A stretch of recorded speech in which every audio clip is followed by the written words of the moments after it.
ओम शांताकारं भुजगशयनं पद्मनाभं सुरेश्वरं विश्वाधारं गगनसदृशं मेघवर्णं शुभंगं लक्ष्मीकान्तं कमलनयनं योगिभिर्ध्यानं गम्यं वन्दे विष्णुभवरमय सर्वलौकिकनाथम्।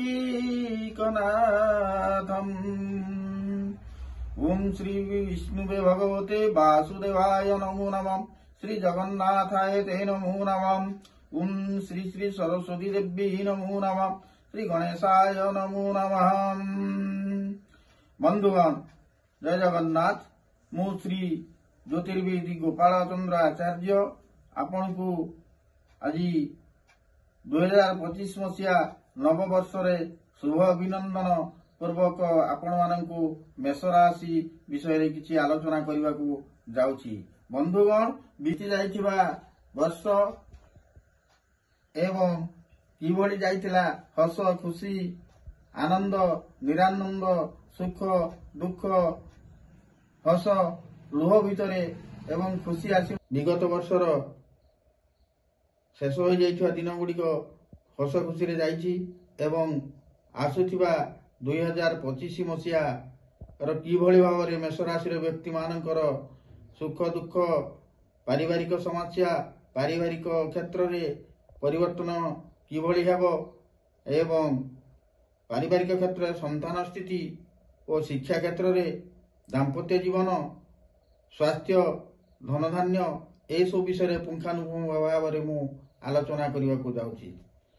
मेष राशि व्यक्ति मान विशेष मेष राशि होउछि प्रथम राशि कालपुरुषर प्रथम राशि। मेष राशि अधिपति होउचंती मंगल। पृथ्वी सहित मंगलंकर विशेष भाव सामंजस्य रहिथिबारु मंगलंकु धरणी गर्भसंभूत और भूमिपुत्र बोली मध्य कहा जाए। मंगल उच्च स्थानाधिपति नित्य व्यवहार्य थिबारु समस्त प्रकार विशिष्ट अग्नितत्व ग्रह अटंती। वर्ण लाल जाति क्षत्रिय। मेष राशि व्यक्ति विशेष विशेषतः पूजा पाठ रे मनोनिवेश होइताय करितांती। तांकर अधिपति देवता होची गणेश ठाकुर को पूजा करिवार कले भल शुभ फल मध्य मिलिथाय। विशेष भाव में मु कहिबा को गले मेष राशि ए वर्ष 2025 मसीहा मेष राशि प्रति विशेष भाव स्वास्थ्य प्रति ध्यान देवा दरकार। स्वास्थ्य उत्तम हेले भी मध्य मध्य पेटरे रोग गृहजनित रोग तंतु संबंधी रोग एवं पेटर विशेष भाव में झाड़ा प्रॉब्लम देखा देव गंठीर प्रॉब्लम देखा देव आउ विशेषतः भाव में चाकरी बाकरी क्षेत्र में मेष राशि प्रति शुभ हेब एवं बहु क्षेत्र में शुभयुक्त कार्य मध्य आगामी दिन को हाथ को नेबे। कॉन्ट्रैक्टरी काम एवं अन्यान्य दिगरे मध्य शुभ हेब। भूमि नूतन भूमि लाभ भूमि क्रय मध्य करि पारिबे। नूतन गृहारंभ मध्य करि पारिबे। नूतन गृह प्रवेश मध्य करि पारिबे। विशेष भाव में धन धान्य पूरण रे भविष्य उज्जवलमय होई उठिबो। तो आ गोटे कथा कहबी शिक्षा क्षेत्र रे शिक्षार्थी माने शिक्षा क्षेत्र रे मेष राशि व्यक्ति माने शिक्षा क्षेत्र रे उत्पन्न मना हेबे एवं चाकरी क्षेत्र रे मध्य शुभ फल मिलिबो। विशेष करिकी गणित विज्ञान क्षेत्र रे अग्रगति घटिबो मेष राशि व्यक्ति मानक पक्षरे शिक्षार्थी मानक पक्षरे। तो संतान मान क्षेत्र रे मेष राशि व्यक्ति जात व्यक्ति मानकर संतान संतति क्षेत्र रे पुत्र संतान हो बा कन्या संतान हो दुईटी संतान मध्यरु प्रथम संतानटी शुभ फल रे गति करिले मध्य द्वितीय संतानटी मध्य देह पीड़ा रहिबो एवं वाक्चतुरी अधिकार रहिबो। सेमानकर चगलामी और चपलमती मध्य हेबे। तृतीय कथा कहबा को गले पारिवारिक समस्या स्थिति क्षेत्र रे परिवार सुदृढ़ मना हेबे।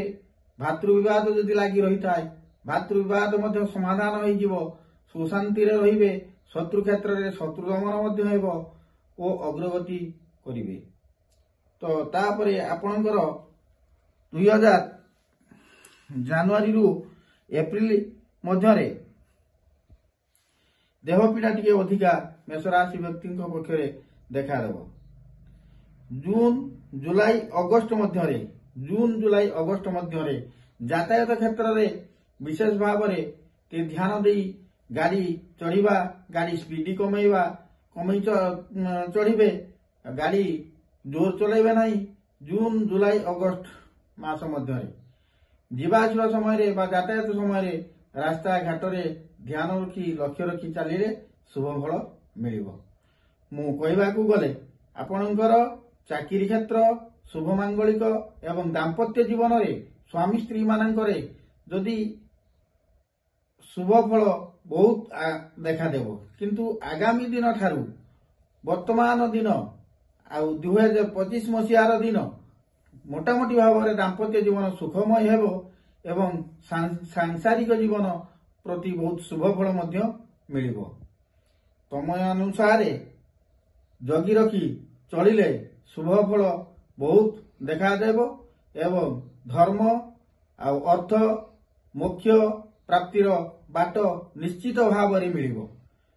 ତ ଏହି ଦୃଷ୍ଟିକୋଣରୁ ଦେଖିବାକୁ ଗଲେ ଯେଉଁ ଅଶୁଭ ଫଳ ପ୍ରବୃତ୍ତି ବିଦ୍ୟମାନ ହେଉଛି, ସେଥିପାଇଁ ଆପଣମାନେ ପ୍ରତ୍ୟେକ ମଙ୍ଗଳବାର ଦିନ ଆପଣ ଲୁଣ ପାଣି କରି ପାଣିରେ ଟିକେ ଲୁଣ ପକାଇ ଗାଧେଇଲେ ଶୁଭ ହେବ ଏବଂ ଗୁରୁବାର ଦିନ ଗଛ ମୂଳରେ ହଳଦୀ ପାଣି କରି ଟିକେ କଦଳୀ ଗଛକୁ ଦେଲେ ଶୁଭ ଫଳ ମିଳିବ।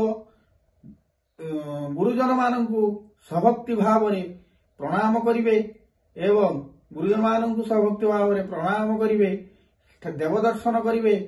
କୁଆ କୁକୁର, କଳା କୁକୁର ଏମାନଙ୍କୁ ଖାଦ୍ୟ ଦାନ କଲେ ଆପଣଙ୍କର ବହୁତ ଶୁଭ ଫଳ ମିଳିବ।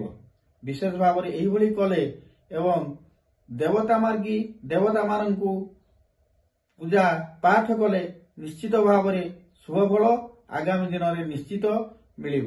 ବ୍ୟବସାୟ ବାଣିଜ୍ୟ କ୍ଷେତ୍ରରେ ଅଗ୍ରଗତି ଘଟିବ ଏବଂ ବିତି ଯାଇଥିବା ଦିନରେ ଯେଉଁ ଲସ୍ ହେଇଥିବ ବା କ୍ଷତି ହେଇଥିବ ତାହା ମଧ୍ୟ ଏହି 2025 ମସିହାରେ ମେଷ ରାଶି ବ୍ୟକ୍ତି ମାନଙ୍କ ପକ୍ଷେ ତାହା ଶୁଭ ଫଳ ନିଶ୍ଚିତ ଭାବରେ ପାଇବେ। ଶତ୍ରୁ ଦମନ ହେବ, ଶିକ୍ଷା କ୍ଷେତ୍ରରେ ଅଗ୍ରଗତି ଘଟିବ, ଅନ୍ୟାନ୍ୟ ସୁବିଧା ସୁଯୋଗ ମଧ୍ୟ ପାଇବେ। ମୁଁ ଏତିକି କହି ବିଦାୟ ନେଉଛି। ଜୟ ଜଗନ୍ନାଥ।